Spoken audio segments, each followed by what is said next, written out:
This is Chapter 4, Worksheet Question 18. How long will it take for an initial deposit of $3,000 in a savings account to grow to $4,000 if the interest rate is 1.5% compounded continuously? Round to the nearest month. Okay, so we're going to use our formula. A equals P E to the RT, and the reason we use this formula is because it's compounded continuously. Our initial deposit is $3,000. We want it to grow into $4,000, so the amount we want is $4,000. The initial amount that we invest is $3,000. The rate is 0.015 because 1.5% is 0.015 as a decimal.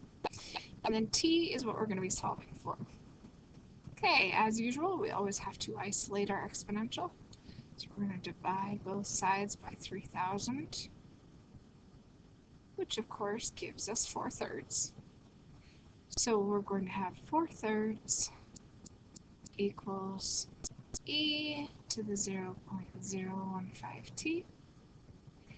And I left some space here because now I'm going to use my golden rule, which is do to one side as you do to the other. Take the natural log of each side.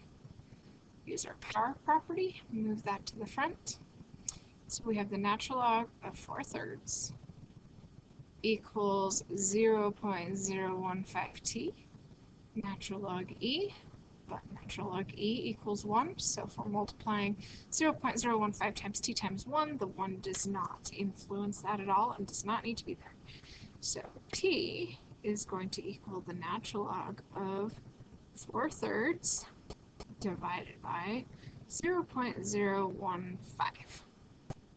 Alright, let's go ahead and throw that into our calculator.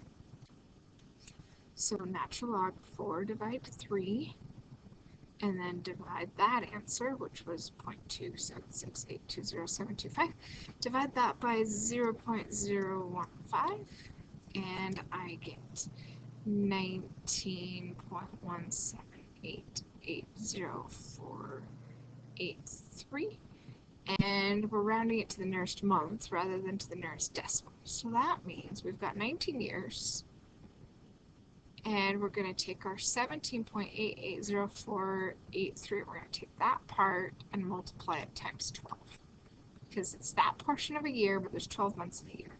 So I'm taking out the 19 so that I just have the 0.7880483 times 12, and that gives me 2.145657961 months, but round to the nearest month is 2 months. So 19 years, 2 months.